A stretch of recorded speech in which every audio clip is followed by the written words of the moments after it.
It's Wednesday, the 7th of September, and this is Politics Live.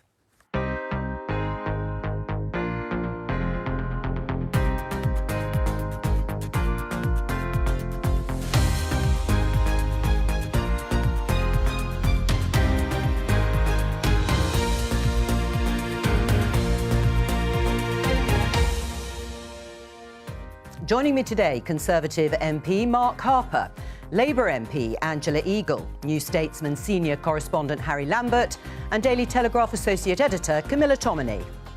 Today, new Prime Minister Liz Truss has been here in Downing Street this morning holding the first meeting of her new cabinet. These are some of the ministers who were there, all supporters of her leadership campaign. So far, no room for supporters of Rishi Sunak. This was her opening pitch to the nation. We have huge reserves of talent, of energy and determination. I am confident that together we can ride out the storm. We'll bring you all the latest as she continues to form her government. And she's about to face Keir Starmer and her first Prime Minister's questions. We'll bring you that live at noon.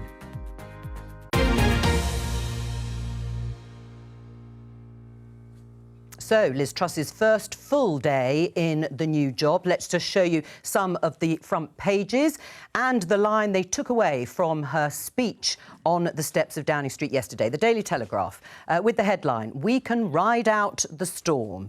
Similarly, in the Mail, "Together we can ride out the storm." The Guardian, slightly different, "Into the storm. Truss vows to solve cost of living crisis." And the Financial Times, "Truss assumes office with vow to steer Britain out of energy storm." But you get the idea.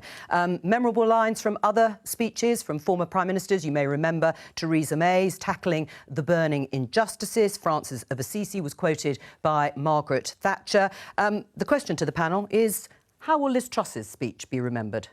Well, look, I think that top line, riding out the storm, and the three focuses she set out, the economy, the energy crisis and the NHS, I think it'll be on how well she delivers against those. And she made a big point, both in her speech yesterday, but also in her leadership acceptance speech on Monday, about delivery and how important that is. So I think she'll be judged on that. And of course, you know, we'll see as early as tomorrow what the government's going to do to help people with the energy price crisis. So I think it'll be judged on how well she delivers, as most Prime Ministers are. All right, before I get your response, Angela, let's just take a look at the scene in Downing Street. The weather not helping Liz Truss again, a little like yesterday as she arrived. We're expecting her to leave shortly, actually, and make her way to the Palace of Westminster, the Houses of Parliament, for her first Prime Minister's questions. We'll keep an eye on the big black door to see when she actually steps outside.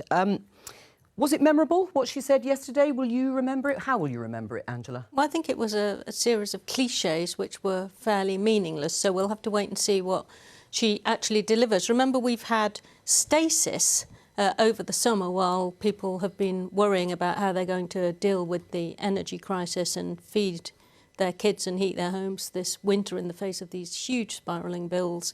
Our ex-Prime Minister was holidaying and nursing his bruised ego, and she was busy trying to appeal to a tiny sliver of the British people. Well, I suppose those are the rules, aren't they? 81,000 people elected her. That's less than a constituency's worth of voters when we've got 650 voters. And she got less than 50% of the Tory membership. So she's got a very narrow mandate, less than half, even within her own party.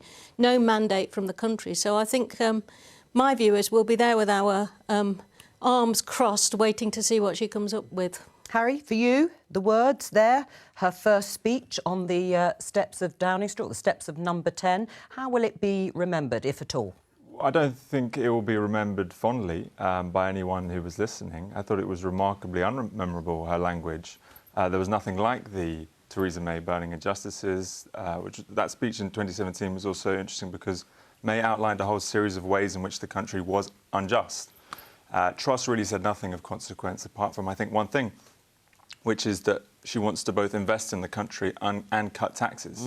And I think that was the key point behind the platitudes and inanities And I think it's the wrong way to go, because we're going to cut taxes while also needing a lot of revenue. And there are shoulders that can bear the burden, and we could be raising taxes, in my view. All right. Well, we're going to talk about the priorities throughout the programme. Camilla, for you, what she said, did it live up to expectations or not? I mean, I think it was underwhelming, but maybe that was fitting of the occasion, because Boris Johnson had spoken earlier in the day and he was criticised for being too boosterish and almost in denial of the problems that the country's facing. And I think the intention is not necessarily to be liked, but if she's trying to emulate Thatcher, to be respected and to have a clear vision, ideologically and from a policy point of view, of what she wants to deliver, rather than this sort of sense of indecisiveness and this sense that actually Johnson was associated with his own popularity more than actual valid policy decisions. So I think that was the presentation, wasn't it? Look, it's not particularly fancy. She said herself, I'm not a slick performer, but this is what I intend to do, and I'm going to expedite the process Well, this which week. is why her first Prime Minister's questions will be interesting, of course, up against Keir Starmer. Mark, you mentioned the three distinct priorities. Let's have a listen to what she said. As Prime Minister, I will pursue three early priorities. Firstly, I will get Britain working again. I have a bold plan to grow the economy through tax cuts and reform. Secondly, I will deal hands-on with the energy crisis caused by Putin's war. I will take action this week to deal with energy bills and to secure our future energy supply. Thirdly, I will make sure that people can get doctor's appointments and the NHS services they need. So those distinct priorities we will discuss, as I said, throughout the programme. But first of all, let's have a look at the first Cabinet meeting. Pictures, as usual, have been sent out. There they are, all those smiling faces, as you'd expect on day one, gathered round. A lot of her allies and contemporaries there. But you will also notice that there has been something of a clear-out of Rishi Sunak supporters. A unity Cabinet it is not, Mark. Is that a problem? Well, look, there's not a single person who backed Rishi Sunak as a member of the Cabinet. So she's obviously decided her government's priority is delivery, and she's obviously decided that she wants the most prominent Rishi Sunak supporters to be on the backbenches and help her do the delivery by holding her ministers to account to make sure they deliver on the promises. I see. So you're going to hold her feet to the fire? Well, look, that's our job as MPs, is to hold ministers to account. And, you know, I did that during the COVID pandemic when, frankly, the Leader of the Opposition was absent without leave and didn't hold the government to account.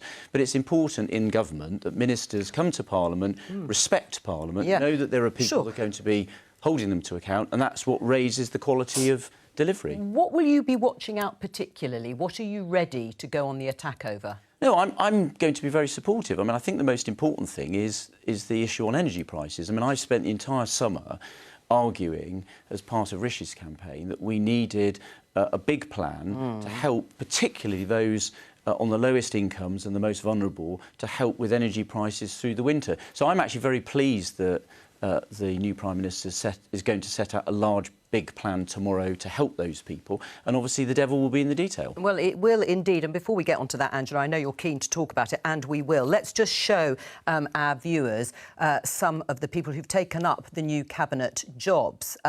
None of it, actually, certainly at the top, is a surprise, particularly because we knew. But Kwasi Kwarteng there, Chancellor of the Exchequer, Suella Braverman, Home Secretary. James Cleverly is Foreign Secretary. Therese Coffey, close friend of Liz Truss, is Health Secretary and Deputy Prime Minister. And Ben Wallace stays as Defence Secretary. We can show you some more of the posts. Jacob Rees-Mogg is now the Secretary of State for Business. Kemi Badenoch, who also was a leadership contender, is Trade Secretary. Kit Malthouse, close to Boris Johnson, Education Secretary. And Anne-Marie Trevelyan is Transport Secretary. Big beasts on the back benches. And as you heard there, they'll be raising the quality of government. And actually, I will, just before I forgot about these who are leaving. Priti Patel and Nadine Dorries decided to leave the fray. Dominic Raab, Steve Barclay, Grant Shapps and George Eustace have all left the Cabinet. How big a problem is that going to be? When you talk about big beasts as well, not just former Cabinet Ministers, but also the likes of some of the grey hairs. You've got David Davis and IDS kind of on the back benches who may well be critical of government. There's now a fight going on, I think, for some of the chairmanship of some of the select committees because they're also influential posts. It depends whether Tory MPs like Mark and others and Rishi Sunak's supporters are going to follow Boris Johnson's advice and back Liz all the way, or whether there's going to be dissent. But I think that surely Tories understand the urgency with which the government must come up with a rescue package for the cost of living crisis that's actually going to give them a hope of winning the next general election. More infighting is not going to help the Tory cause at all. No, look, I'm very clear. I want this government to be successful. We've got 2 years maximum before the next general election. And I think MPs are always wise to remember that we ultimately work for the voters. We work for our constituents. And I will judge everything the government does on, is it helping the people that elect me to Parliament? You know, that's my job as a Member of Parliament. It's the job of every Member of Parliament. And I desperately want this government to be successful. This is a cabinet of Liz's lackeys. It's not a cabinet that looks widely across even the Tory party, an argument that Mark was making in the newspapers not long ago, that there had to be a much more wide-ranging representation of views in the Tory party, in the cabinet. That has not But Coffey happened. is quite left-leaning, isn't she? Hang on. She's not on the right of the party, the deputy PM. No, she's a personal friend of Liz Truss, But her as politics we know. are different. But let me just finish. What we've also got is a Prime Minister that said she wants to get Britain working again. Well, who's been in power for the last 12 years? She wants to allow people to get to see their GPs. Well, who has been in power for the last 12 years? She wants to deal with the energy crisis. They've done nothing about it while they've been gazing at their navels and fighting each other. We are on the fourth Tory leader in the last 6 years.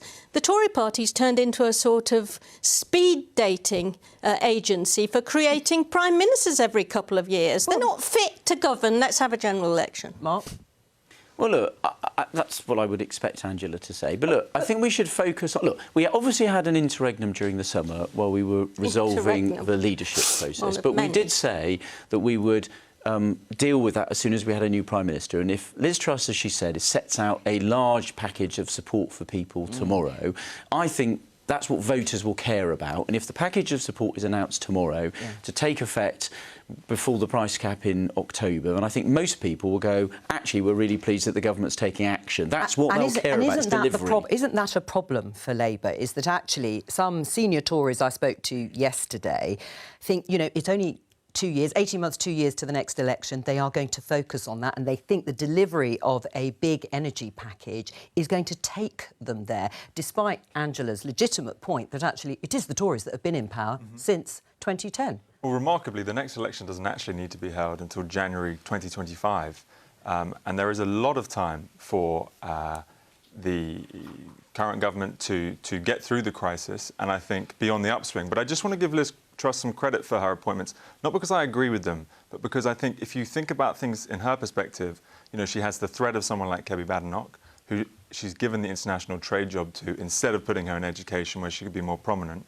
And I think that's good politics for Liz Truss's survival. She's given James Cleverly the Foreign Office, who was her former minister, which I think is good politics if Liz Truss wants to dominate the international stage.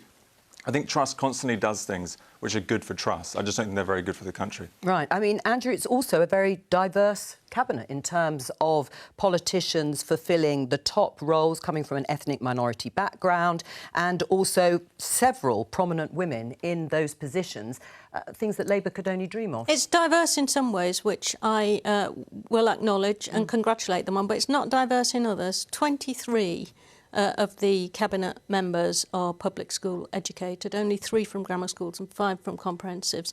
This is a cabinet of people who are public school educated, very, very well off, who don't really understand the trials and tribulations of everyday people. But there's one more interesting thing, if I can, about the cabinet, which is in many ways it's the most right-wing cabinet we've seen in a long time. However, they're about to push through. But are they going to follow through with that ideology? But well, as one Tory was saying to me yesterday, the irony is that they're about to push through one of the most left-wing policies imaginable with this freezing of energy bills. It's a bit like the Johnson government, where you had Sunak, who was theoretically right-wing, but he was doing lots of left-wing things. Also, Liz Truss is hardly associated with the sort of Bullingdon boy network. I mean, she's brought up in Yorkshire.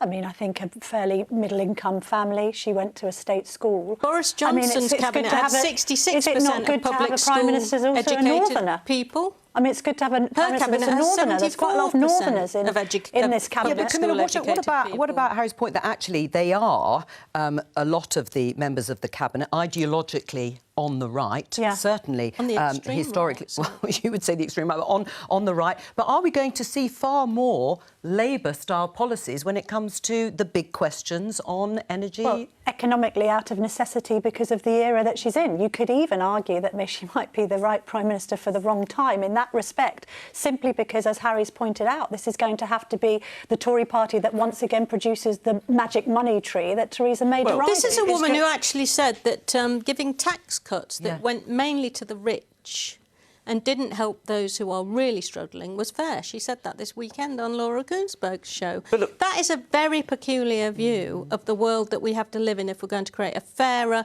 more socially sustainable society. I mean, is that fair? Well, look, I don't know what's going to get announced tomorrow in terms of the energy price I think crisis, we have a fairly good but idea. we've seen stuff that's briefed out. But look, it's a bit like during the pandemic. There is a crisis facing the country, and what people want in those circumstances is the government to take action in the same way Rishi Sunak rolled out a fantastic package which supported people, kept businesses afloat.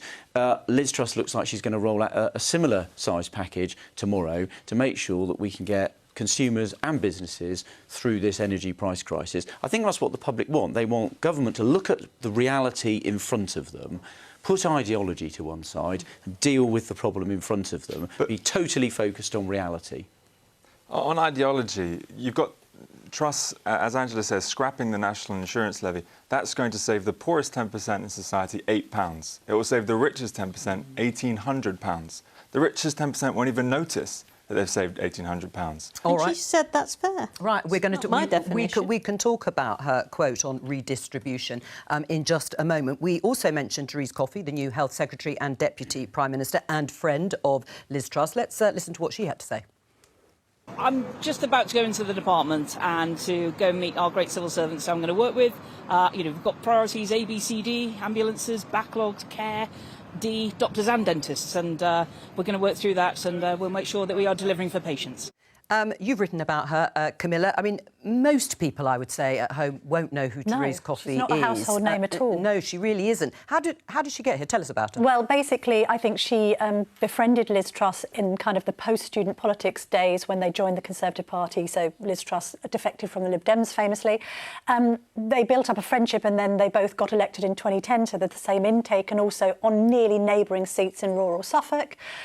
Actually, they've been described as a bit of a yin and yang. Just to say, Liz Truss leaving there, I think there's been a brief pause in the rain. In she goes, and she's off to the House of Commons. And, of course, we will be picking her up there when she goes to the dispatch box for her first Prime Minister's questions. A bit of a yin and yang, simply because there's this sense that, and Mark can fill in the gaps on this, Therese is very much a kind of social convener. She's a moderate. She brings different aspects of the party together. Liz is more of a kind of loner, a single operator. Therese's politics is more on the left of the party, whereas Liz's is on the right. But actually, that's quite a formidable combination. She's also a details woman, got a PhD in chemistry. Apparently, she goes through government briefs, tears them up, writes them again. Very, very focused on the detail, whereas I think there's a sense that Truss is a bit more broad brush. So actually, maybe those two opposites attracting is a formidable combination for number 10. We'll have to wait and see. Were you surprised? No, not at all. But I think actually, for me, I'm actually very pleased with that appointment because I worked in the Department for Work and Pensions as a minister, and Therese has been the Secretary of State there. And I think what's remarkable over the last few years during the pandemic, we saw an enormous number of people had to move on to universal credit, use the welfare system, many for the first time, and it all worked. And it wasn't a story. And I think that's because she worked incredibly hard in the department and made sure it could deal with that huge crisis. So if she brings some of that focus on detail and delivery to the Department of Health, the National Health Service, and, importantly, social care, then I think that will prove to be a really good appointment. I mean, in terms of you saying it wasn't a story, there may be something in wanting to keep quiet in terms of a media profile. Might be happier to put someone like Therese Coffey up in front of the cameras and talking to the newspapers than others. Yeah, well, than others in Johnson's cabinet. Certainly, I think Therese Coffey and Liz Truss are both people who will show a level of focus and work internally that someone like our former PM did not. The big question. That's a very low bar. The big question is, what happens next with this cabinet? I think it's all about what Kwasi Kwarteng does in the Chancellor role. I think that's a more important point than what Therese Coffey does at Health at the moment. And a Deputy Prime Minister, which to some extent is sort of team mascot. Yeah, absolutely. Right, we're going to talk to the SNP, Stephen Flynn, in just a moment, because First Minister Nicola Sturgeon, hello to you, Stephen, we'll be with you in a second. Nicola Sturgeon congratulated, unsurprisingly, Liz Truss on her appointment, but she was also busy unveiling her programme for government, aiming to tackle the issue of the rising cost of living. She's called it a humanitarian crisis. Let's listen to one of her proposals. I can announce that we will shortly introduce emergency legislation to Parliament. The legislation will include measures to deliver a rent freeze. The Scottish Government does not have the power to stop your energy bill soaring, but we can and will take action to ensure that your rent does not rise. Stephen Flynn, there's already a shortage of properties. Won't this rent freeze just push more landlords out of the sector? That's certainly the fear of some within the sector, making the shortage worse and ultimately pushing up the price of rents when the freeze ends. I think what the rent freeze will do and what it's being put in place to do is to protect people who are struggling at this moment in time from the fact that we have a cost of living crisis. Now, we're all well aware of the fact that energy bills are now going to be frozen at 40% more than what they are, indeed double actually what they were last summer, but that doesn't end things there. Inflation's still at a 40-year high, interest rates are at a 30-year high, we've got the slowest economy in the entire G20 bar Russia, wages are at a 20-year low, so action needs to be taken. The Scottish Government has limited levers at its disposal, but where it has the ability to elicit change, it has done so, and it did so yesterday by announcing not just a rent freeze, but a moratorium on evictions, a rail freeze, and of course the child payment, the Scottish child payment, which could help up to 400,000 children in Scotland receive £25 a week. These are huge policy announcements, which will recognise the scale of the crisis, something which the UK government's been slow to do. Right, you say they're huge, but actually, as I understand it, your rent freeze is going to end at the end of March next year. I mean, things may not have changed that dramatically. What will happen then? Well, I would assume, as you would expect, that the government will look at it in the run-up to that, and of course that will be in and around budget time, which would make sense. But I think we need to look at the wider package. So you could extend it for a lot longer? You would anticipate, if we're still in the situation that we are in, that the government will certainly take that into consideration. I'm sure that that's something that has probably already been said of it, and if it hasn't, I would assume it would be. But the reality is that the government in Scotland has limited levers. Right. Limited levers, but the ones that they do have, they've used, and they've used them extensively yesterday, and that's something that we should all welcome. And certainly I think in terms of the rent freeze, it's something which I've seen Sadiq Khan just yesterday wanting the powers to replicate that for London. So it's obviously got broad support across the political spectrum. Right, but have you used all the levers at your disposal? Because actually, last year, in terms of help with the cost of living, you announced free school meals for all primary school-aged children. It was in your last year's programme for government. It hasn't happened. Why not? Well, there's obviously a policy in place there, than one that will be delivered upon. But yes, we do, of course. Well, hang on, it hasn't been delivered. You do accept that that is a broken promise from last year? Joe, as I said, it will be delivered upon. But when you're talking about levers of power, let's not forget that the Scottish Government spends in excess of £600 million a year just mitigating policies from Westminster. So the likes of the bedroom tax and so on and so forth don't apply in Scotland, because the Scottish Government uses the powers that it has to protect people in Scotland. And that's what the First Minister chose to do yesterday, to use the powers that we have in relation to rents, in relation to rail fares, to protect the public. I hear you, but can you tell me when that policy that you promised, it was supposed to start in August, when will it be delivered? At this moment in time, I can't give a specific date in relation to that, Joe, but what I can give a specific date on, and I'm sure it's something that you and indeed the rest of the panellists will welcome, is the fact that the Scottish child payment in November will increase to £25 per week, something which, of course, doesn't exist anywhere else in Scotland, and which will help to alleviate 400,000 children living in poverty. That is one of your central policies, but I'm interested that if you are making a programme for government, and I know you'd be holding the Westminster government to account in terms of what they are pledging to do, that you can't tell families, parents, when this policy will be delivered. I mean, might it not be until nearer Christmas? And of course, the same families and parents who will be listening to the fact that the Scottish Government have just delivered, or will be delivering in November, £25 a week into their pocket to help them with the cost of living crisis, something which the UK Government is not doing. That's a huge policy announcement, and it's something that I think we need to reflect on a little bit more detail. 400,000 children in Scotland are going to benefit from the Scottish Child Payment, something which is should be, and rightly will, receive acclaim right across these aisles. Now, what we should be arguing for is a UK government to copy that. And I say to those families in Scotland who are struggling that where the Scottish government can help, they are helping. But ultimately, the key levers of power still sit with Westminster. And I think that's something that we can all acknowledge. Can I just talk to you about Nicola Sturgeon's description of the cost of living crisis?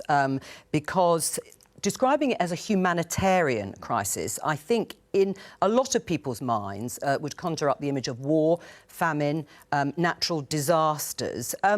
Was it too hyperbolic, do you think? No. As I said earlier, the cost of living crisis is having a huge impact upon people. We know that inflation is at a 40-year high. We know inflation, interest rates are at a 30-year high. We know that wages are at a 20-year low. And of course, we know that the UK government is now going to freeze energy prices at double what they already were. Yes. That is going to have a huge impact upon family budgets. You know, I as a member of Parliament, I'm sure Angela and Mark received the same communications from members of the public who are in extremely difficult circumstances. Well, let me bring them in. Slow to act. Yeah, well, let me bring them in response. Is that the right way to describe what we are now experiencing or about to experience, a humanitarian crisis? Well, I wouldn't choose to describe it like that, but it is very serious for families. And, you know, I've had constituents writing to me about that, which is exactly why the government's made it a very top priority to deal with the energy price thing, which we're expecting to see tomorrow, which is on the Prime Minister's third day in office. So I think that's pretty good, actually, in terms of pace. It's a big announcement, and it's going to take place in the first week. We have had, of course, a long, hot summer in those terms, but obviously that was the leadership contest. What about the term humanitarian crisis? Is that what we are experiencing? I understand what she means. Many people are now very desperate. We've got a fall in real-term value of wages. We've got huge increases in inflation, particularly for goods that are necessities. We have for food, for heating. We've got many people who were struggling on the edge of being able to cope before this happened, and we've also got a situation in which the costs of living are spiralling out of control. In my constituency, we have food banks never busier, now collecting hot water bottles, collecting blankets, trying to source pay-as-you-go tokens so that they can try to do their best to help people get through the winter. And I don't think that some people who don't see that going on have any idea how desperate people are. In terms of the relationship between Nicola Sturgeon and Liz Truss, how do you think they're going to get on, Camilla? As well as Nicola Sturgeon gets on with any Tory Prime Minister. I mean, obviously Truss isn't as divisive as Boris Johnson was up in Scotland. I think Truss will consider this policy about freezing private and public rents as sort of Corbynomics on steroids, and will make the argument, like Liz Truss has attacked the idea of a windfall tax as disincentivising investment in Scotland. We've already heard from landlords associations saying, well, people just won't put their properties on the rental market because if they don't know that they're going to get their rents in. Also, it plays into this stereotype that all landlords are some sort of fat cats going around with multiple properties and don't have their own bills to pay and aren't affected by this crisis themselves. So, right. Stephen, you're shaking your head. I'll come to you in a moment, Harry. Stephen? Yes, I think in terms of the relationship between the First Minister and Liz Truss, I think Liz Truss firstly embarrassed herself over the summer with some of the language that she used, but ultimately she doesn't just need to respect Nicola Sturgeon, she needs to respect the democratic view of the people of Scotland who've delivered the Scottish Government and delivered the Scottish Government with a mandate to hold that second independence referendum. Now, if Liz Truss, as I say, doesn't want to respect the First Minister, she must respect the will of the people of Scotland, and if she doesn't, then I would hazard a guess that she'll continue to lose in Scotland. Well, you're obviously referencing what Liz Truss said during the campaign about ignoring the First Minister, Nicola Sturgeon. But Nicola Sturgeon also said that Liz Truss would be a disaster for the UK. If she governs how she has campaigned over the summer, she will be a disaster, not just for Scotland, but for all of the UK. Does that show the same sort of respect that you are expecting from Liz Truss? I'm afraid to say I think that's true. And if you just look at the announcements of our cabinet in the last day or so, it kind of reflects that. You know, we've got a Chancellor who said that UK workers are lazy. We've got a Home Secretary who doesn't respect human rights. We have a Secretary of State for Energy who's a climate denier, and now we have a Secretary of State for Northern Ireland who appears, as I understand it, to be a massive Brexiteer, and yet he's the one who's going to have to negotiate a solution to the Northern Ireland Protocol. Of course, Liz Truss is going to be a disaster for the UK, but more importantly, she's going to be a disaster for the people of Scotland, people who did not elect her and who have not elected the Tories since 1955. How's it going to go? Well, look, that's a very nationalist view of the world. I think, look, there's always going to be a tension here. The fact is Scotland has two governments. It has a UK government and it has a devolved government, and they have to work together. And yes, when they're from opposing parties, that's challenging. Well, was it wise of Liz Truss to say that during the campaign? Look, I'm sure the two of them, the Prime Minister and the First Minister, I'm sure, are going to have a good working relationship. Is there going to be political tension? Of course there is, but that is the nature of politics, and it'll be resolved, you know, by the electors. I think it's very productive that we have the Scottish Government showing another way, and I think it's very strange to oppose the rent freeze, when we're seeing public sector wages being frozen. I think it's also, it is a crisis. Half the population, the bottom half of the income distribution, don't have any savings. They can't withstand these kinds of shifts in the cost of living.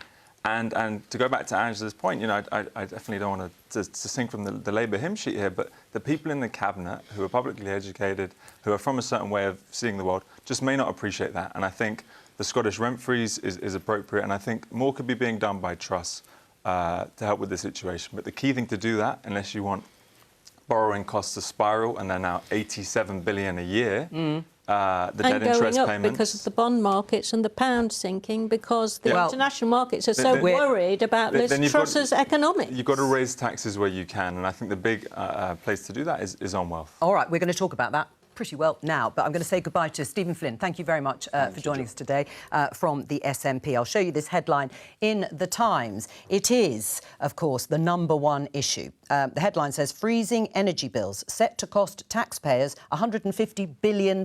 It's gone up, actually, just this week, from sort of £90 billion to 100 to 130 to 150 billion pounds. I'll tell you what we think we know, Camilla, what we're expecting tomorrow, and you can give us your view. But it does look now as if, despite what Liz Truss said during the campaign, that her government is going to go ahead and freeze annual average household energy bills at around £2,500 a year. Businesses will be helped too. We don't know exactly the mechanism. It's going to be funded through government borrowing rather than, as we had initially thought, through higher bills over 10 or 20 years.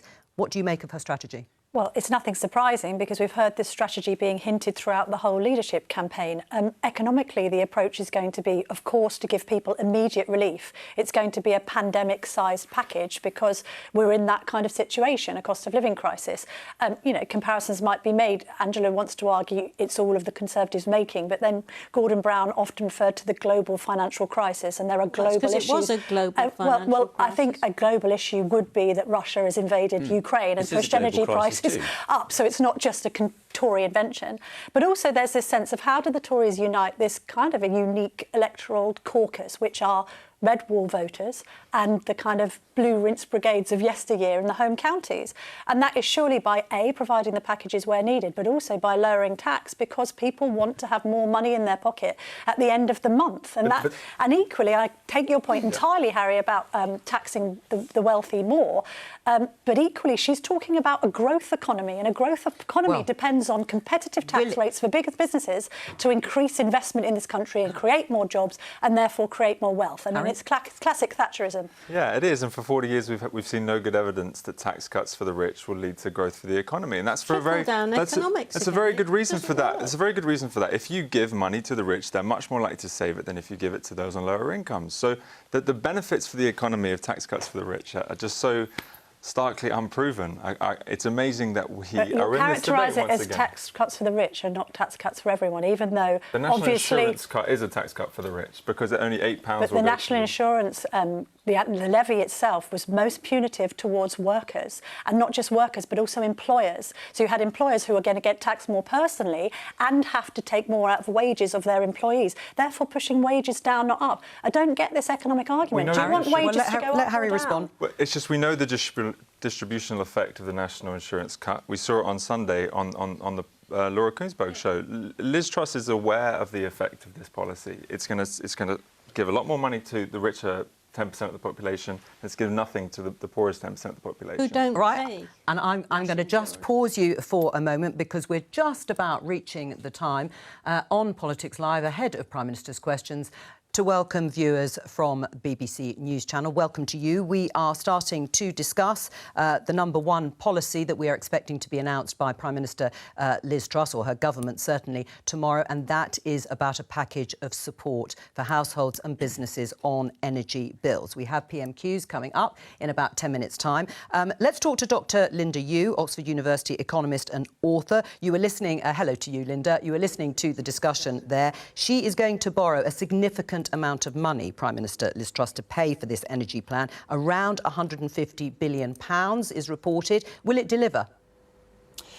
I think it's going to have to deliver because this is a real crisis. And so that sum is obviously huge. That's probably, that rivals, if not exceeds, what was spent on the pandemic to support businesses and households during the lockdown. And I think if we look at the scale of the energy crisis, it is of similar magnitude. There's going to be a lot of people who just won't be able to afford to pay their energy bills. So what I would say is, that's a huge amount of borrowing, but because it is a global crisis, just like the pandemic was, you see similar measures being taken by the European Union. Brussels is proposing also to freeze wholesale energy prices, and that's also going to cost member countries a huge amount. So anytime governments are under pressure and you're worried that creditors, bond investors might say, oh, wait, hang on, it's better to be part of the herd. In other words, you know, all countries are in the same position. So I think that's one thing to bear in mind. And will it deliver? I think, as I say, implementation is going to be absolutely key, just making sure that not only are wholesale prices being frozen, but to use that money to help those who most need it to pay their energy bills come this winter. So broadly, you would agree with what the Chancellor has been saying, even though it breaks with sort of Conservative consensus and orthodoxy, that there is capacity in the UK economy, for the reasons you've said, to borrow that sum of money, whatever impact it might have in the future? I think this is where all countries being in the same position would help. So what we saw in the last 2 years is that debt to GDP ratios exceeded national output for the whole year. And this wasn't just for the UK. This was across advanced economies. This is also a global energy crisis. And I think in that sense, so long as the policy does deliver, does help cushion the recession which is coming. And it'll also bring down inflation because you're freezing wholesale energy prices. So instead of inflation, you know, running upwards higher into the double digits, this is actually going to bring down inflation a bit faster. I think so long as it's a plan that does these targeted things, it wouldn't look out of step to how other advanced economies are also beginning to look at this issue. And that's key for borrowing capacity. I'm just going to get some reaction, Linda, to what you said, but obviously stay with us. We were talking earlier, Angela, you were on the committee talking to the Bank of England governor. What do you make of what Linda said, that actually it might help bring down inflation slightly rather than inflame it? Well, she's right. That's why Labour suggested it months and months and months ago. And she's right, if we stay within the herd, it's less likely to be a problem for the pound. But I think what's causing a problem for the pound at the moment is Liz Truss's economic pronouncements about unfunded tax cuts for the rich on top of the borrowing that's going to be made here. That's what's caused a wobble in the markets. That's the fact is we've got higher rates of inflation than the rest of the G7. And if you look at the Bank of England's forecast and you look at other more independent forecasts, some are forecasting inflation to go up as high as 20%. So we are an outlier because our inflation is worse than the G7. But what about those national insurance rises? Because you didn't want those either, did you? No, they were the wrong tax at the wrong time. That doesn't mean to say at some time in the future you might be able to do it. That's why we were against them when Rishi Sunak brought them in. Because but you're also against cutting them now? Well, I mean, it's different now. Because what you then do is you give the money back to the top few percent, and you don't give that money. For them at the time, it's the opportunity cost of what you do with the 29 billion cost of cutting that national insurance now, you could help people who are more vulnerable now more effectively, like, for example, in reintroducing the £20 of universal credit, which goes directly to people who are really suffering. So it's not that we're against, from that point of view, it's what else could you do with that money rather than cut that particular tax at that particular time. I'm just going to show everybody inside the chamber, inside the House of Commons chamber, because, it's filling up nicely, as you would expect, of course, for the first Prime Minister's questions for Liz Truss, but also just the first Prime Minister's questions of this season.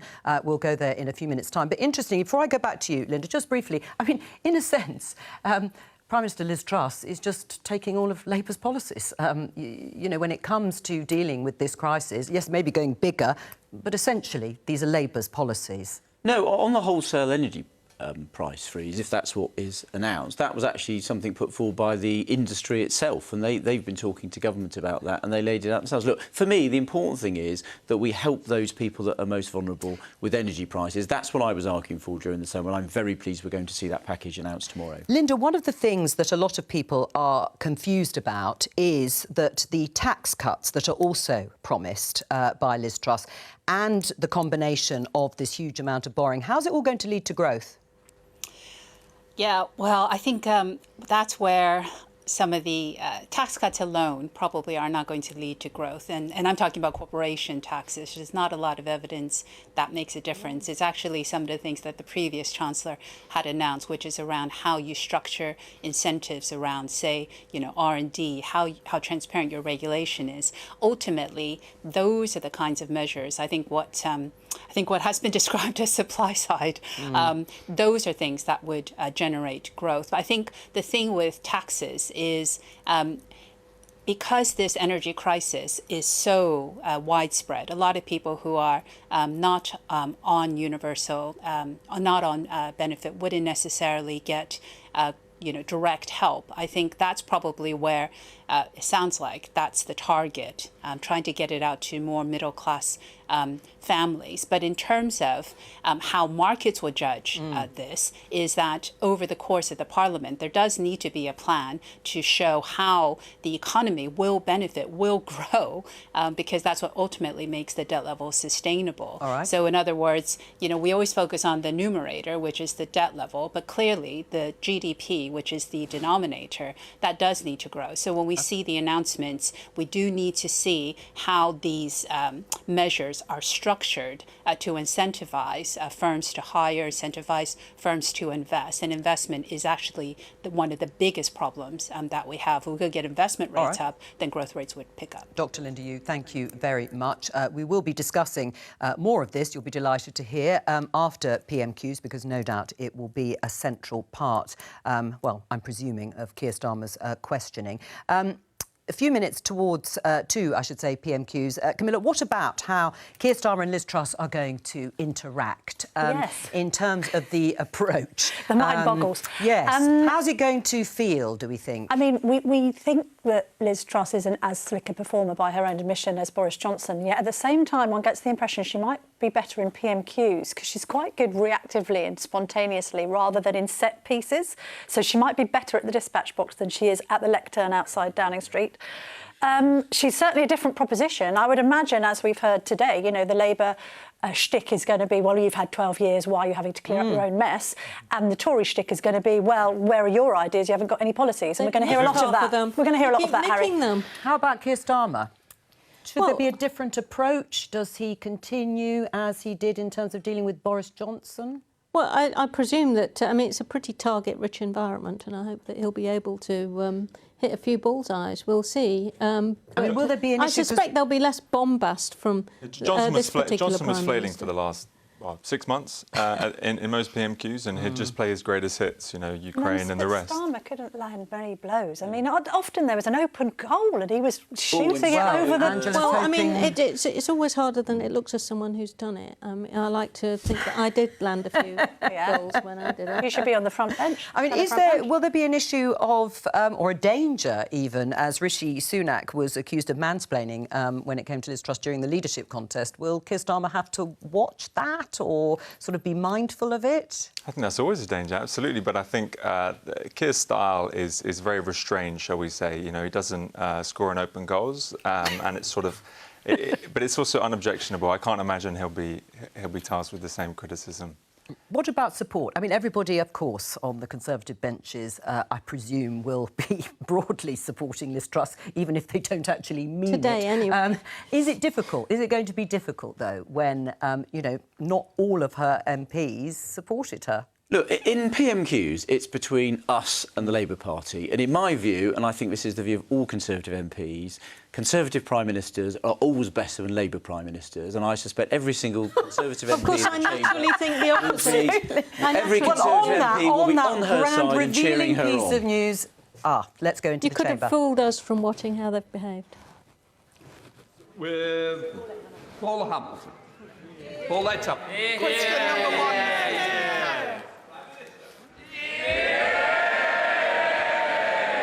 Mr. Speaker, I'm honoured to take my place as Prime Minister in this House and to take on responsibility at a vital time for our country.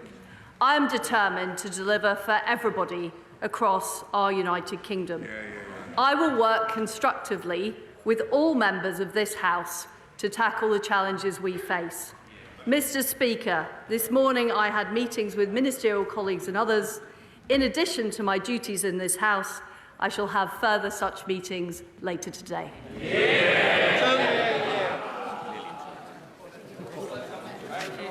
Thank you, Mr. Speaker. Can I warmly welcome the Prime Minister to her place? It's her first PMQ and it's also mine. In a leaked audio tape, the Prime Minister is heard saying that British workers need to put in more graft and that they are lacking in skill and application. She also wants to take away their basic workers' rights.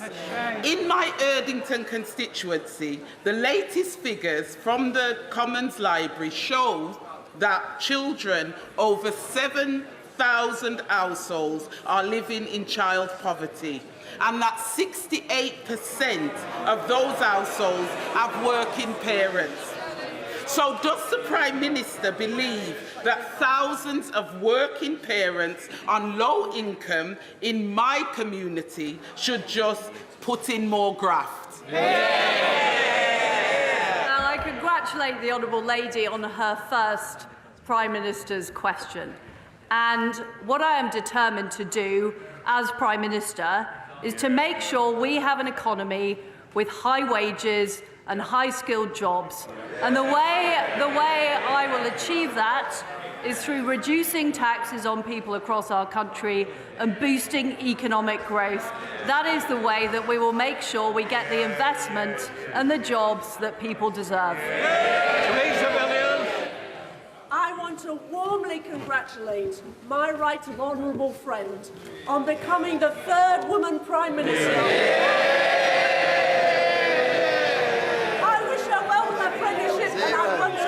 About pubs today.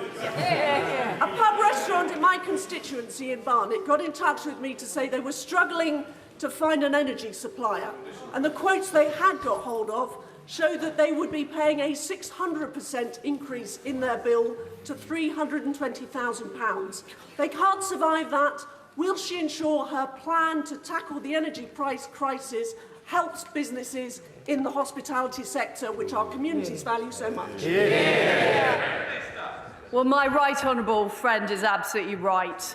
The hospitality industry is vital, and I will make sure in our energy plan that will help support businesses and people with the immediate price crisis, as well as making sure there are long-term supplies available, will help businesses as well as helping individual households. We now come to the Leader of the Opposition, Keir Starmer. Thank you, Mr. Speaker. Can I congratulate the Prime Minister on her appointment? When she said in her leadership campaign that she was against windfall taxes, did she mean it? Very good. Well, I thank the Right Honourable Gentleman for his welcome. I hope that we will be able to work together, particularly on areas we agree on. And I know that we have had strong support from the opposition in opposing Vladimir Putin's appalling war in Ukraine. And I want us to continue to stand up to that appalling Russian aggression that has led to the energy crisis we face now. I am against a windfall tax. I believe it is the wrong thing to be putting companies off investing in the United Kingdom just when we need to be growing the economy. Mr. Speaker, thank you for that answer. I ask because the Treasury estimates are that the energy producers will make £170 billion in excess profits over the next 2 years. The Prime Minister knows she's no choice but to back an energy price freeze. But it won't be cheap, and the real choice, the political choice, is who is going to pay. Is she really telling us that she's going to leave these vast excess profits on the table and make working people foot the bill for decades to come? Well, I understand that people across our country are struggling with the cost of living and they're struggling with their energy bills. And that is why I, as Prime Minister, will take immediate action to help people with the cost of their energy bills.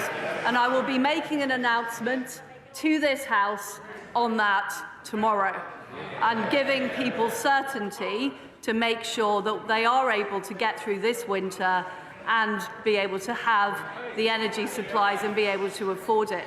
But we can't just deal with today's problem. We can't just put a sticking plaster on it. What we need to do is increase our energy supplies long term. And that is why we will open up more supply in the North Sea, which the Honourable Gentleman has opposed. That is why we will build more nuclear power stations, which the Labour Party didn't do when they were in office. And that is why we will get on with delivering the supply as well as helping people through the winter. Well, I look forward to tomorrow's statement, but the money's got to come from somewhere. And she knows that every single pound in excess profits she chooses not to tax is an extra pound on borrowing that working people will be forced to pay back for decades to come. More borrowing than is needed. That's the true cost of her choice to protect oil and gas profits, isn't it? Mr. Speaker, the reality is that this country will not be able to tax its way to growth. The way we will grow our economy is by attracting investment, keeping taxes low, delivering the reforms to build projects quicker. That is the way that we will create jobs and opportunities across our country. So, Mr. Speaker, her first act as Prime Minister is to borrow more than is needed because she won't touch excess oil and gas profits. On that topic, how much would her planned corporation tax cut hand out to companies? The Right Honourable Gentleman is looking at this in the wrong way. The last time we cut corporation tax, we attracted more revenue into the exchequer because more companies wanted to base themselves in Britain, more companies wanted to invest in our country. And if taxes are put up and raised to the same level as France, which is what the current proposal is, and which I will change as Prime Minister, that will put off investors, it'll put off those companies investing in our economy, and ultimately that will mean fewer jobs, less growth and less opportunities across our country. Mr. Speaker, it's extraordinary that not only is the Prime Minister refusing to extend the windfall tax, she's also choosing to hand the water companies polluting our beaches a tax cut. She's choosing to hand the banks a tax cut. She's choosing to hand the banks a tax cut. Add it all together, and companies that are already doing well are getting a £17 billion tax cut, while working people pay for the cost of living crisis, stroke victims wait an hour for an ambulance, and criminals walk the streets with impunity. Families and public services need every penny they can get. How on earth does she think that now is the right time to protect Shell's profits and give Amazon a tax break? I'm on the side of people who work hard and do the right thing. That is why we will reverse the national insurance increase, and that is why we will keep corporation tax low. Because ultimately, we want investment right across our country. We want new jobs and new opportunities. And that is what I will deliver as Prime Minister. Keir Starmer. Mr. Speaker, the Prime Minister claims to be breaking orthodoxy, but the reality is she's reheating George Osborne's failed corporation tax plans, protecting oil and gas profits and forcing working people to pay the bill. She's the fourth Tory Prime Minister in 6 years. The face at the top may change, but the story remains the same. There is nothing new about the Tory fantasy of trickle-down economics. Nothing new about this Tory Prime Minister who nodded through every single decision that got us into this mess and now says how terrible it is. And can't she see there's nothing new about a Tory Prime Minister who, when asked who pays, says it's you, the working people of Britain? Well, there's nothing new about a Labour leader who is calling for more tax rises.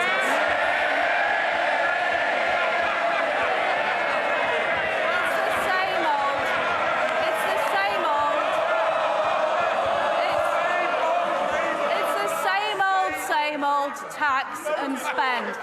What I'm about is about reducing taxes, getting our economy growing, getting investment, getting new jobs for people right across the country. I'm afraid to say the right honourable gentleman doesn't understand aspiration. He doesn't understand opportunity. He doesn't understand that people want to keep more of their own money.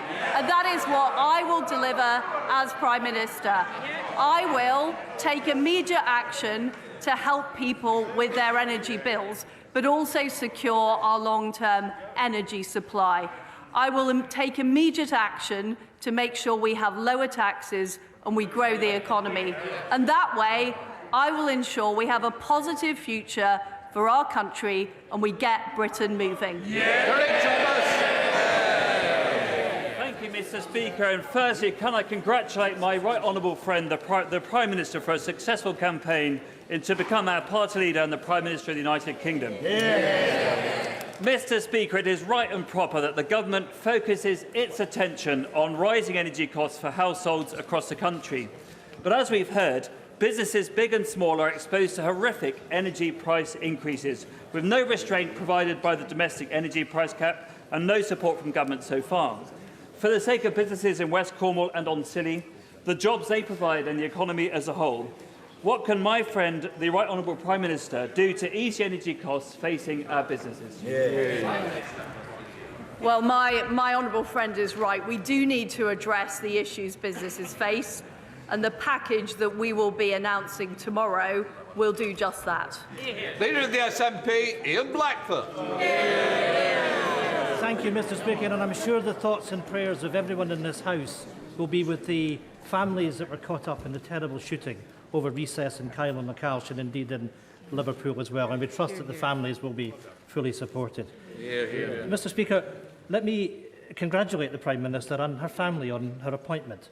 But I'm sorry to say that her reputation for straight talking has fallen apart at the first PMQs. After 9 questions, she's still not told us who will pay for her energy plan. Prime Minister, today the public are waiting to find out the response to the economic crisis, and they want answers. So, will the Prime Minister finally answer 2 very simple questions? Will she freeze energy prices at their current levels? And will it be paid for by a windfall tax? Yes or no?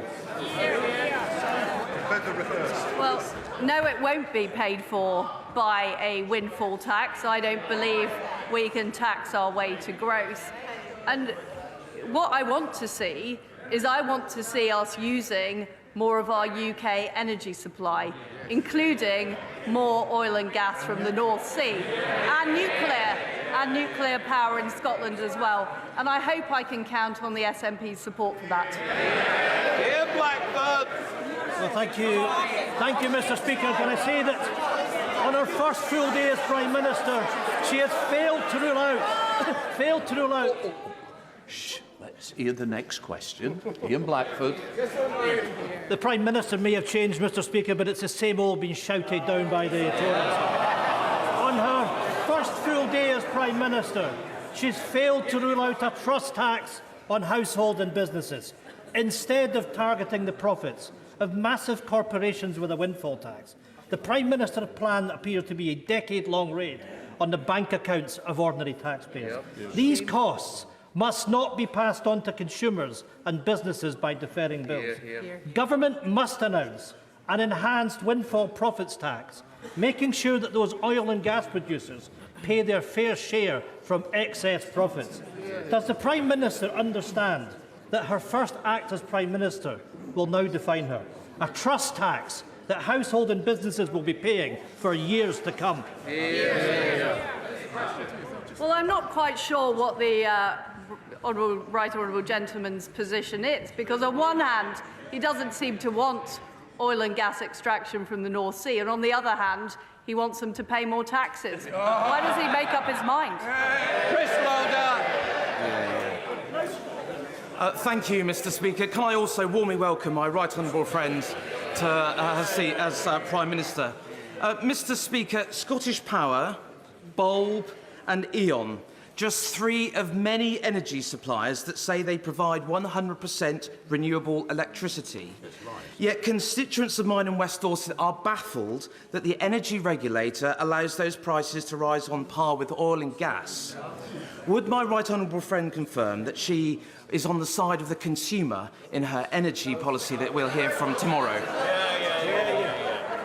Well, I certainly am on the side of consumer, and we need to make sure that we deal with all of the issues in the energy market and the way that energy is regulated. And I will certainly be saying more about this tomorrow. Thank you, Mr. Speaker. The Prime Minister should know by now that many people in the north of Ireland are starving and freezing in their homes. We need a tailored solution for Northern Ireland, but that's much harder to achieve because the DUP are refusing to form a government at Stormont. The new Prime Minister has a choice to make. She can either be on the side of the DUP or on the side of struggling people in Northern Ireland. So whose side is she on? Well, Mr. Speaker, I want to work with all of the parties in Northern Ireland to get the Executive and the Assembly back up and running so we can collectively deliver for the people of Northern Ireland. But in order to do that, we do need to fix the issues of the Northern Ireland Protocol, which has damaged the balance between the communities in Northern Ireland. I'm determined to get on with doing that, and I'm determined to work with all parties to find that resolution. Theresa May. Thank you, Mr. Speaker. May I congratulate my right honourable friend and welcome her to her position as the third female Prime Minister of the United Kingdom. Can I ask my right honourable friend, why does she think it is that all three female Prime Ministers have been Conservative?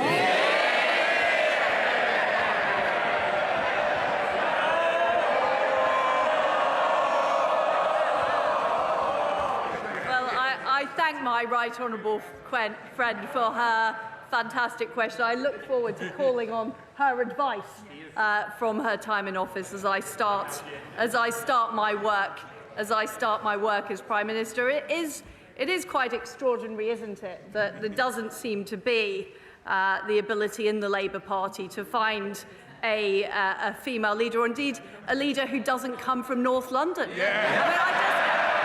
don't know what it is. I don't know what the issue is. Thank you, Mr. Speaker. Can I also congratulate the Prime Minister on her appointment? Mr. Speaker, inflation is at a 40-year high. The NHS is on its knees with 6.6 million people waiting for treatment. Thousands of victims of sexual offences and violent crime are waiting for justice, not to mention passport delays, a summer of chaos in our airports and our beaches covered in sewage. The Prime Minister has served in every one of the Conservative governments responsible for this mess. So why should the British public trust her to clean up the mess that she's helped create? I'm determined that we deal with the issues facing us as a nation. We do have problems with our energy supply due to the appalling war being perpetrated by Putin in Ukraine. That is why I will take immediate action to deal with the energy crisis. My Chancellor will take immediate action to reduce taxes and make sure we are growing our economy. And our new Health Secretary, who is also the Deputy Prime Minister, will be taking immediate action to make sure people are able to get appointments with their GP and proper NHS services. Father of the House, Sir Peter Bottomley. All sides of the House should wish to help the Prime Minister be successful in tackling the problems facing the country. When I raised one of them with the former Prime Minister in July, he said I could talk to the Housing Minister, but the Housing Minister retired after 17 minutes of hearing that.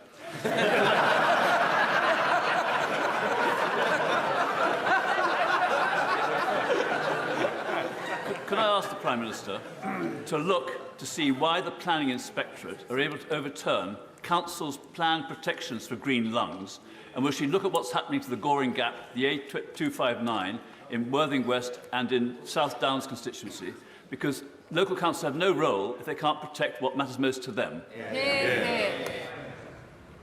Well, I am a bit concerned about offering the honourable gentleman a meeting with the Housing Minister in case any ill should befall him. But look, my honourable friend is right. There is not enough power in local hands at the moment. It is too easy for local councils to be overruled by the Planning Inspectorate, and that is certainly an issue that I'm expecting my Secretary of State for Housing to look at. Hannah Bardell. Thank you very much, Mr. Speaker. According to the Prime Minister's new Deputy Prime Minister, one of the things that qualified her most for being PM and was one of her greatest achievements was the reintroduction of beavers. Now, I'm all for the beavers, but given her flip-flopping on Brexit and given her inability to understand global affairs, how can constituents like mine, like Waz Abbas, whose energy prices are going to go from £7,000 to £37,000 a year, or Broadtext in Livingston, who are going to go from £50,000 to £250,000 a month, have any faith that she can tackle the oncoming humanitarian crisis? Is she going to come out of her den in number 10 and take real action, or is she going to be as useless and corrupt as her predecessor, who's rocketed off to somewhere in the Pacific? Well, I am determined to tackle the issues we face in energy, and I look forward to the Scottish Government playing their part by building new nuclear power stations. Can I just say, I want a nice opponent, that was not a good example. I certainly don't want the use corrupt being used against the new Prime Minister. And I'm sure the honourable member, I'm sure the honourable member will withdraw it. Just withdraw the comment. Sometimes the truth hurts, but I'm happy to withdraw it. Pretty sure. Right. Victoria Atkins. Thank you, Mr. Speaker. May I warmly congratulate my right honourable friend. May I welcome her to her place. But may I also wish her the very best in the heavy responsibilities she now bears. Around 1.5 million households across the countryside rely on heating oil in order to keep their homes warm and to cook their meals. They have faced price rises of around 130% in recent months, and they are not part of the energy price cap.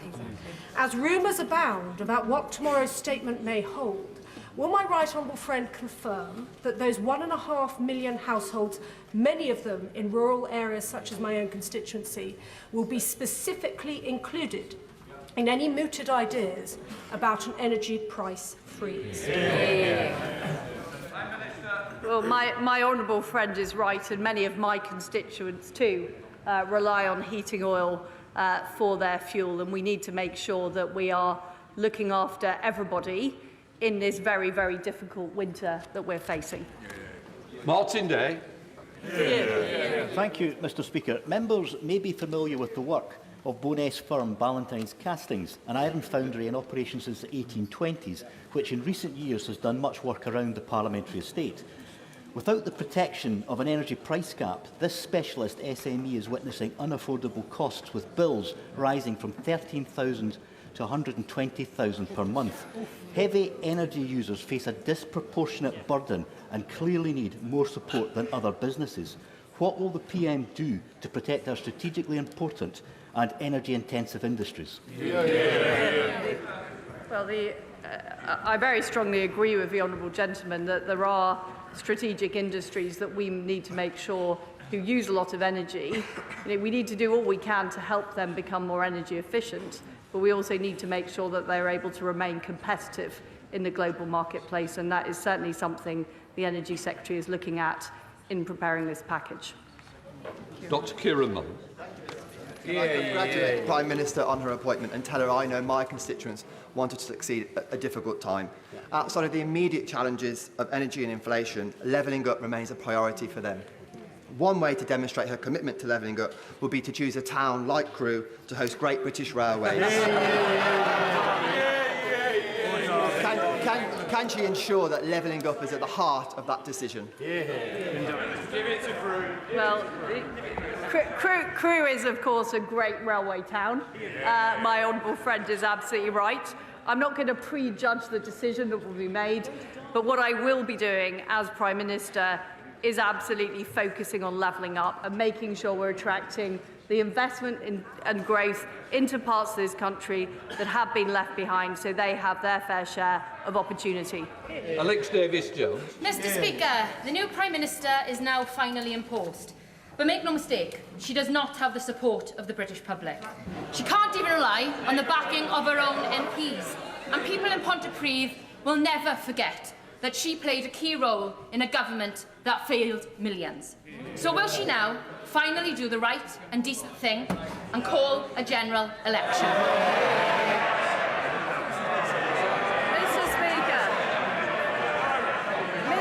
Mr Speaker, as a country, we are facing a very serious crisis in energy caused by Putin's war in Ukraine.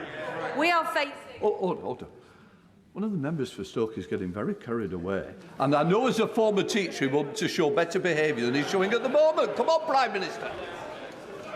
Mr Speaker, we are facing very serious issues as a country, partly as a result of the aftermath of COVID, partly as a result of Putin's war in Ukraine.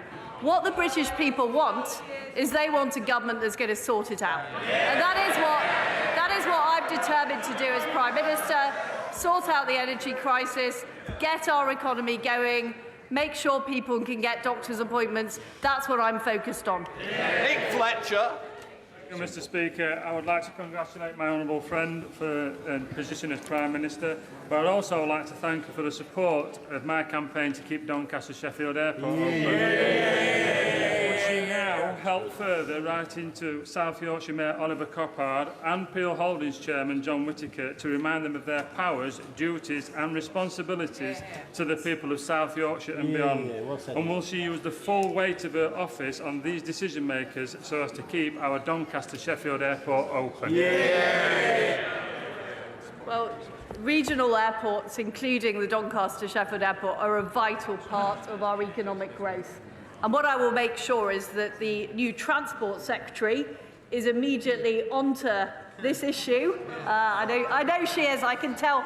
Look, she's already contacting the people in Doncaster and Sheffield to make sure we do protect this airport and we protect that vital infrastructure and connectivity that helps our economy grow. Helen Morgan. Thank you, Mr Speaker. I'd also like to welcome the Prime Minister to her new post. During her leadership campaign, she said that waiting times for ambulances in her rural Norfolk constituency were appalling. And in North Shropshire, I think many of my constituents would agree with that statement. Across Britain, waiting hours and hours for an ambulance has become normal. But instead of focusing on this problem, a leadership fiasco in the Conservatives have seen 3 health secretaries in 3 months. Will the Prime Minister get a grip on this grave situation and commission the CQC into investigating the causes of and the solutions to the ambulance services delays before a service in crisis faces the additional pressures of an oncoming winter? People should not have to wait as long as they are for ambulance services, and my new Health Secretary is immediately tackling this issue. She's already laid out her priorities, and sorting out the ambulance service is one of them.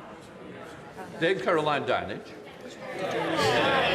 Speaker, can I also very warmly welcome our new Prime Minister to her role and indeed the whole of her front bench.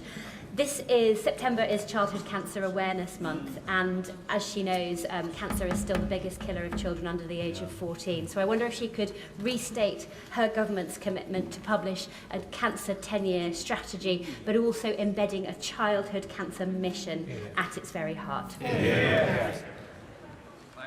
Well, Mr. Speaker, cancer is a devastating disease, and it's particularly heartbreaking when children have cancer, and certainly we will proceed with the strategy that she talks about, and I know our new Health Secretary will do all she can to help those children with cancer.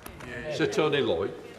Thank you, Mr. Speaker. On the theme of children, she will know from her time as Children's Minister that young lungs exposed to cold and damp housing are more likely to fall seriously ill and possibly die. Now, child poverty has been growing during her ministerial time in her different offices. Will she give a solemn pledge and no evasion that there will be no child that will go to bed in a cold, damp house this winter and beyond because the parents cannot afford to put the heating on? Yeah.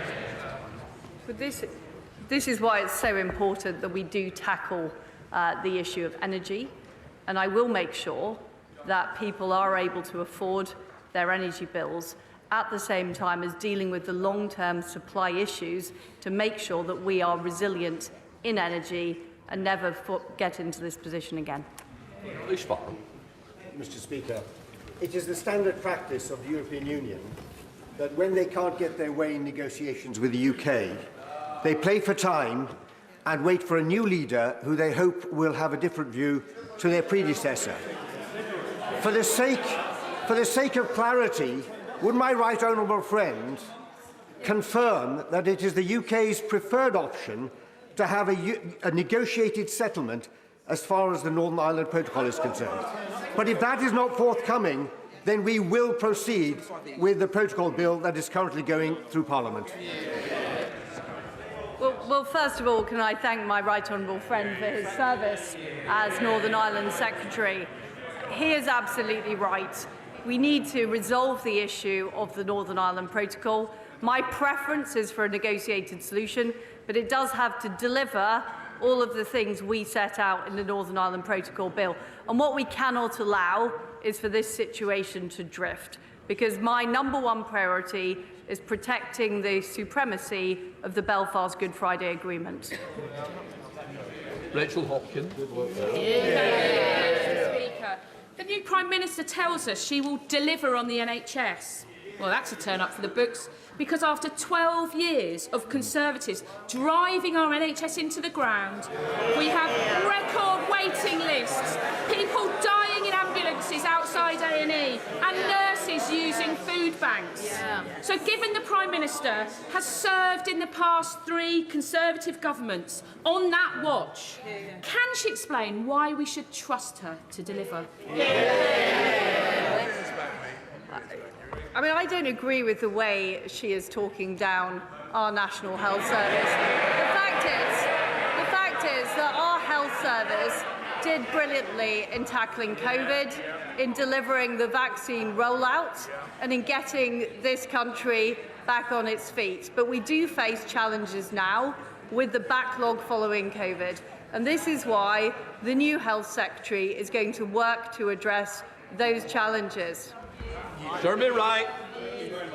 Speaker, I congratulate my right honourable friend on her appointment and recognise her determination to address the many urgent and difficult challenges that face us now. But would she accept that one of those challenges is an almost entirely unregulated online space? And would she accept, too, that no responsible government can avoid the need for excellent, balanced, sensible regulation in this space? And would she therefore assure me that the Online Safety Bill will come back to this House swiftly for us to consider further and amend if necessary? Well, I can assure my honourable friend that we will be proceeding with the Online Safety Bill. There are some issues that we need to deal with. What I want to make sure is that we protect the under-18s from harm, but we also make sure free speech is allowed. So there may be some tweaks required, but certainly he is right that we need to protect people's safety online. Other days. Thank you, Mr. Speaker. The Prime Minister has been part of a government for the past 12 years, which has been systematically letting down the most vulnerable children in the country. The independent review of children's social care, published by the government in May, describes the system as in need of a total reset. The Prime Minister has said she wants to deliver. Will she make a cast-iron commitment to deliver for our country's most vulnerable children and publish the government's response to the independent review and an action plan for delivery before the end of the year? Yes or no? Yes. Thank you, Mr. Speaker. I would like to congratulate my right honourable friend and her whole front bench and wish them every success in the new government. I'd particularly like to thank my right honourable friend for her steadfast commitment to support for the earliest years throughout the 12 years that she and I have worked together for 3 previous Prime Ministers. So can I ask her now to renew her commitment to rolling out the Best Start for Life to give every baby the best chance at leading a fulfilling life?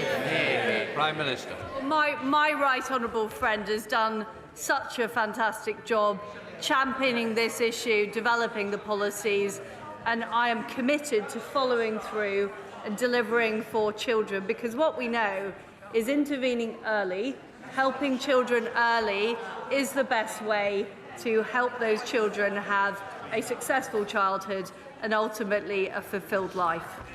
That ends PMQs. Well, that was a very abrupt end to Prime Minister's questions. Caught us all a little by surprise, including, I should think, MPs. But that is the end of Liz Truss, Prime Minister Liz Truss, her first Prime Minister's questions with Keir Starmer, the Labour leader. Let's welcome our guests for this part of the programme. Ian Duncan-Smith, former leader of the Conservative Party, who supported Liz Truss in her campaign. Emily Thornberry, Shadow Attorney General for the Labour Party. And Vicky Young, the BBC's Deputy Political Editor. Welcome to all of you. The first thing to say is that Liz Truss herself announced pretty well at the beginning of PMQs that she will give the statement tomorrow in Parliament on the government's plan to freeze energy bills. So we will be put out of our misery in terms of that. But let's talk about the dynamic between Liz Truss, how did she do, Vicky, and Keir Starmer in terms of how he responded to her.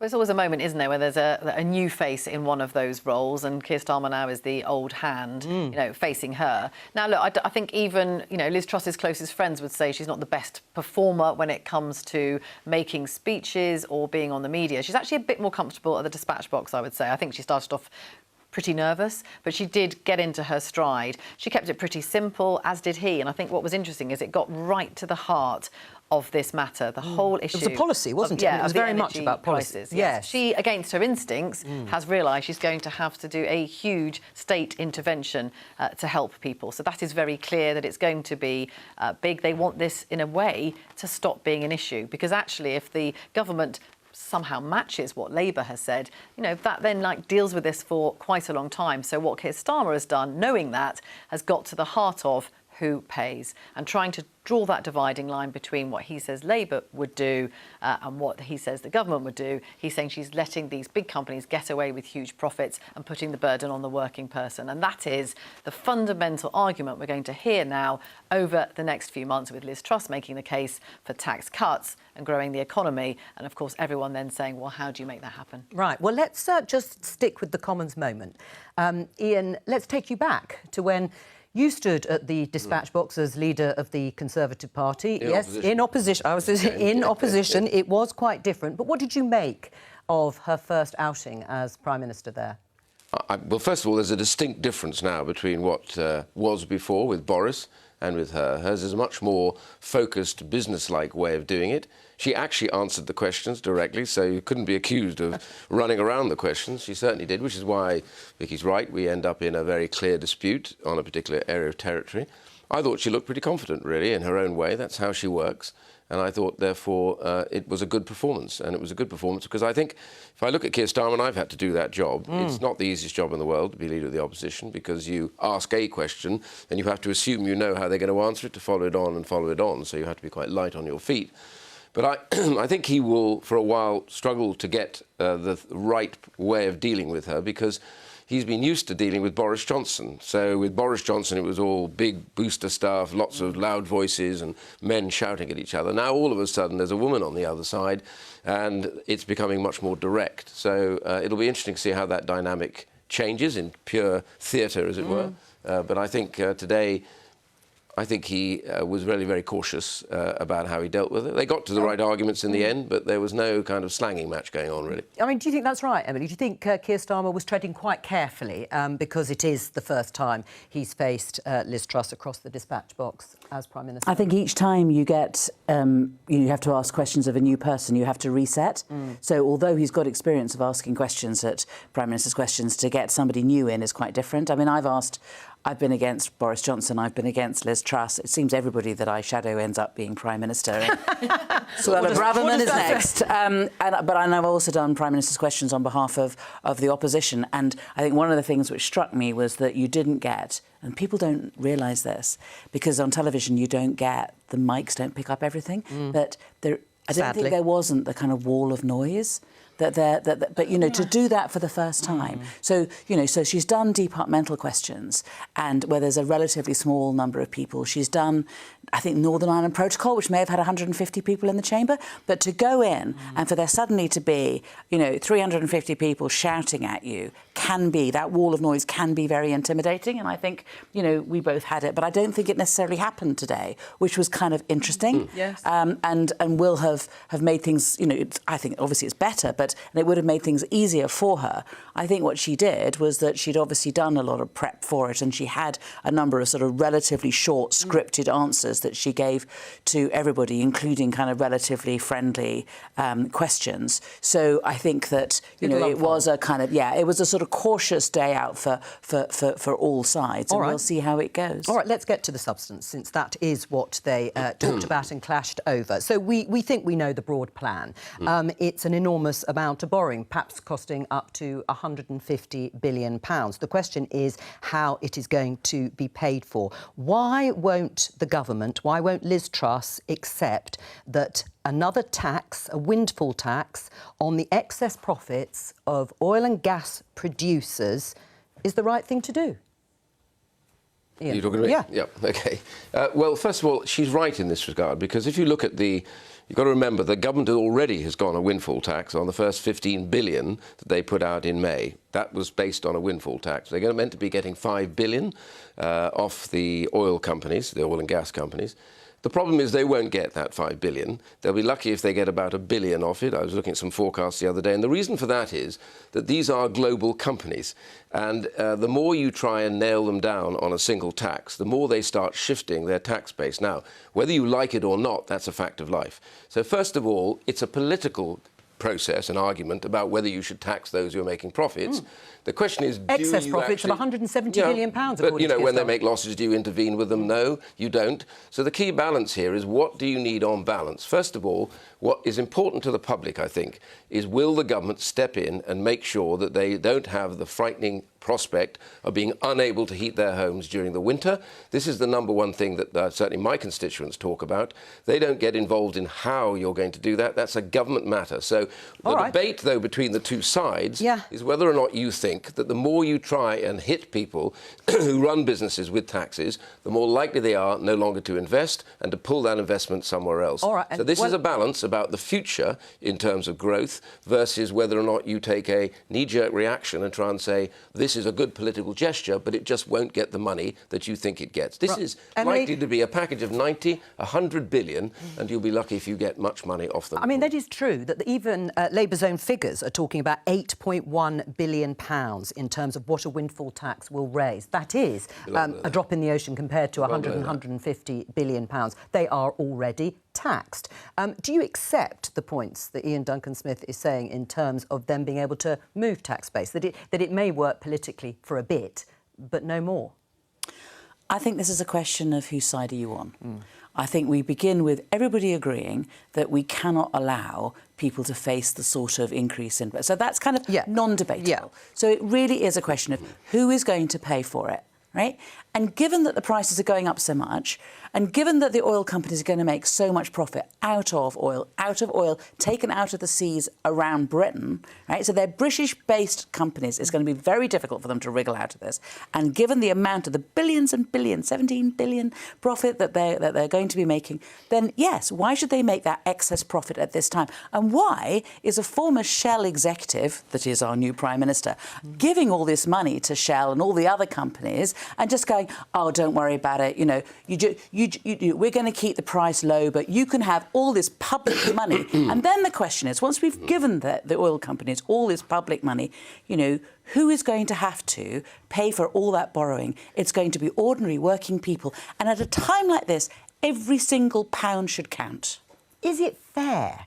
I mean, that's what people will ask. They may not mind at the moment. None of us may mind if we're going to get this huge package about how it's paid for. But everybody's going to be so relieved at the moment. And what they need to do is look beyond that. But is that what the government's actually banking on? Are you uncomfortable, Ian, bearing in mind your philosophy and your ideology, that the government that you're supporting is going to be borrowing up to £150 billion? Yeah, well, first of all, the Centre for Social Justice, which I set up and run, put a package out the other day about how you target also the poorest in society. And I think that's something I will want to look for in any package. Are we actually going to be... worried it's not targeted? Well, I will want to see that we do actually see an element of targeting, because they're the ones that are going to suffer the most, and they will need more than anybody else for that reason. That's why we've said that what we should be doing is keeping the part of Rishi Sunak's policy, but just have that targeted at those on benefits and pensioners and those who are suffering from disabilities, which you can do easily because you can identify those people. So give that Rishi Sunak money, you know, to that group, but then ensure that everybody gets a cut, you know, to their so they get their £400 as well as cut, you know, making sure that the prices don't. But there is a problem. I looked at the plan that you guys brought forward. Fine. The problem is you can't now stop that process. So first of all, the 15 billion is rolling out. You can't suddenly reverse that. The IFS made that very clear the other day. It's simply not going to happen. To try and then retarget at that point would be wrong. Though I would have liked to see more targets. Well, I'd like to see more targets. Yeah, the CSJ's written a very good paper. It's worth reading. And the whole of the summer they didn't do anything. But notwithstanding that, the key thing here is, do you want to have a political argument or do you actually want to do the right thing? And the right thing right now is to get this done so that people lose the fear of the winter, which is critical. People in damp homes, etc. So we do that. The question of how you pay for it is ultimately always going to be massively on the shoulders of the government. Right. And the key issue is about how much of that will be financed through borrowing. All right. How much, therefore, will you be able to reduce the borrowing requirement right now? And do we already have a very heavy borrowing? It's worth looking at the fact that the UK, proportionate to GDP, has one of the lowest borrowing rates. All right, but we've had a discussion about who will pay ultimately. I mean, Emily, is there another problem for Labour, which is that actually Liz Truss has stolen, broadly speaking, your policy of an energy price freeze, but she is doing it on steroids, if you like. I mean, it's just much, much bigger, comprehensive, and it will go on for longer, because Labour's plan was to freeze bills, but just for 6 months. Just at the point, actually, if I just show everybody this graph here, average annual energy bills, it would have taken us to April next year, which is the peak, as predicted by Ofgem, of energy bills at a whopping £6,616 for the average household bill. So the reality is this, right? We were trying to make it clear that there was an alternative to just like nothing, which is what the government was doing for the whole of the summer, and say, look, here are some ideas you can freeze. We were only going to do it for 6 months on the statistics that we had, on the numbers that we had, and because obviously we knew the numbers would change and we would need to then come out with another plan thereafter. I think you kind of are hitting the nail on the head when you suggest that what they're trying to do, what this government is trying to do, is very early on bounce us into a situation whereby they can freeze energy for, is it 18 months they say they're going to do? Which will and pretty they're well take to the next that election. everybody will be so relieved that they will overlook the fact that But you think it's the right thing to do? Oh, no, look, it's a question of how it's paid there's another for. bit here which It's is no, wait a minute. It's a question of how it's paid for. And what they're hoping is that nobody will notice that actually what we're being asked to do is for ordinary people to be paying for it for 20 years. Well, it's an interesting dynamic here. You've got Keir Starmer, the Labour leader, standing up in the House of Commons talking to Liz Truss, who has got a reputation for being very much of the right of the party ideologically, wouldn't want to be borrowing, would want everything to be funded. And he is talking really about being prudent. That's what's happening. So this is the dynamic he's trying to paint here, is that Labour is actually being more careful about how this kind of thing it's our money. It's our money. It's got to be spent This is interesting, properly. isn't it? There is one difference between these two packages, apart from scale and time and everything else.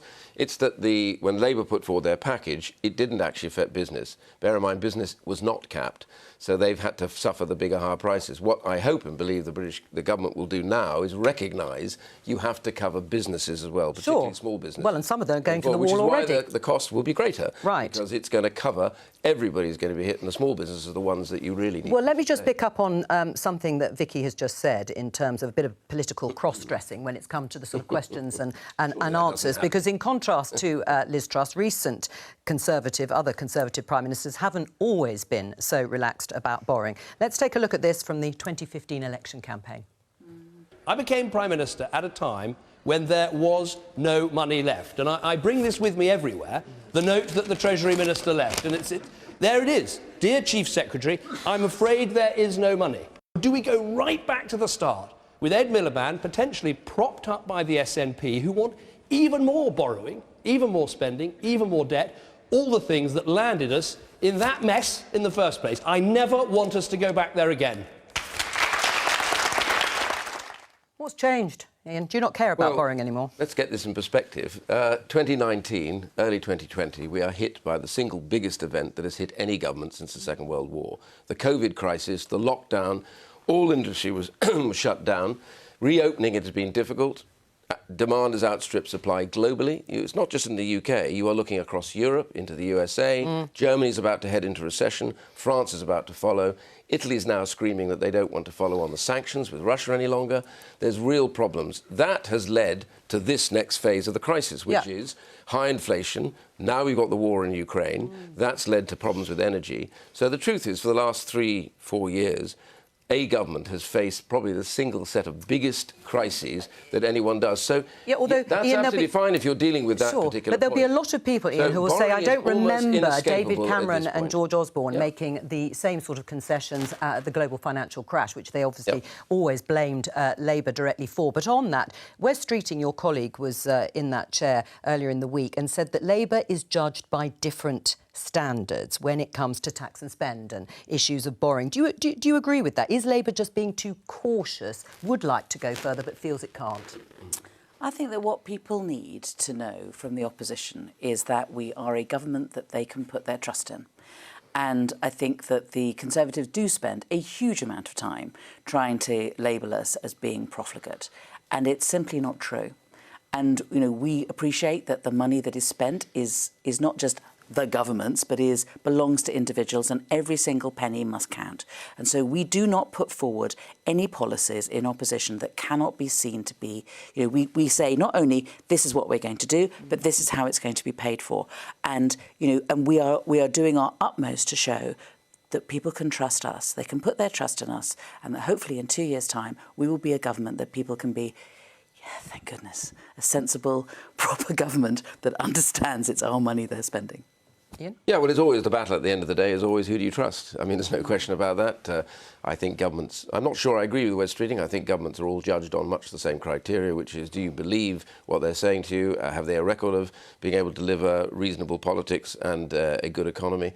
I think both sides will be judged on that. I think the point I was trying to make earlier, is that we are in a very peculiar period, because there has never been a time like this where we've had one major crisis which has required borrowing on a scale which is frankly sort of off the Richter scale, as it were, and then followed by another crisis as a result of that, which is yet again now leading to an inflation crisis. Now, the point I'm making is simply that has shifted the dial. We now have to deal with that to get ourselves back into the normal waters of politics, which are about how much you spend, where you get the money from, and how that is. And how much more you're going to borrow, which is why, when you have a chance to have a windfall tax, instead of increasing borrowing the amount that this Truss wants to, just because she's had this soundbite about being against windfall taxes, but that's a political we are game. We are now finding ourselves. That's a political game. You don't get the money. Well, hang on. Well, it's all politics. Yeah. What to say here is this is a political choice, and if what Keir Starmer's trying to do is portray Liz Truss as somebody who is not on the side of the working person. Right, but that's she's what he will always turning do. away from, big profits, big companies, and national insurance. Earlier on in the programme, we were talking about the potential danger of having so many former ministers and former prime ministers and leaders of the party on the backbenches. Well, Theresa May stood up and asked a very pointed question, congratulating Liz Truss on being the third female Conservative prime minister, and why it was that the Conservatives have managed to do that and Labour not. Is that becoming a bit of an issue now? Yeah, well, I suppose it helps if you change your leader every 2 years. You'll get one eventually. Which we don't do. Much earlier. Which we don't do. And, You've had quite a few changes of leader, and still you, one of your female colleagues, has not been leader. No, but, we do have a really good leader, and we're hoping that he will be the next Prime Minister. I think what's important is that we get a Labour Prime Minister into Parliament. And, of course, remember that half of the Shadow Cabinet are women in very important positions. And I can tell you this, I'm sure it won't come as a surprise, none of the women he's got around the table are exactly backwards in coming forwards. No. Yeah, well, I think, one day I hope Labour will have a woman leader that comes forward. I mean, it's important because, half the population are women. They need to have a sense that you can get on. Politics has been difficult for women for a long, long time. I think it's getting better now. But also, just look at the front bench today on the new front bench, the Conservative side. It's more than just a female leader. We have people very racially diverse sitting in all the top jobs. And behind them, you see row upon row. I'm sorry, but you do. You see behind the Tory front bench, you see row upon row of people who look very similar. Middle-aged white men in dark suits. Well, there's a lot more women in the Conservative Party. A lot more people from ethnic backgrounds. Otherwise, you wouldn't have been able to have a front bench. The truth is, let's just be completely straightforward about this. All right. More than half of the women, more than half of the MPs on the Labour side are women. All right. In terms of jobs, Ian, did you turn down a job in the Cabinet? I did. As Leader of the House of Commons? I discussed which job it was, but I wasn't in a bidding war. I said no. I thought I was likely really? to do You turned more. down a job in the Cabinet? Why? Yeah, well, I've been in Cabinet. I've run a big department and everything else. And what I want to know is, do I add value more on the inside or on the outside? And what I want to be able to do is still be critical, to be able to focus on the things that I think are necessary, and to be able to say the things that I want to say. Well, I already mentioned about more targeted help. We've had Mark Harper also saying, to some extent, that we're holding Liz Truss's feet to the fire. Let's see, obviously, a Rishi Sunak supporter. You would rather do something like be chair of the Foreign Affairs Committee?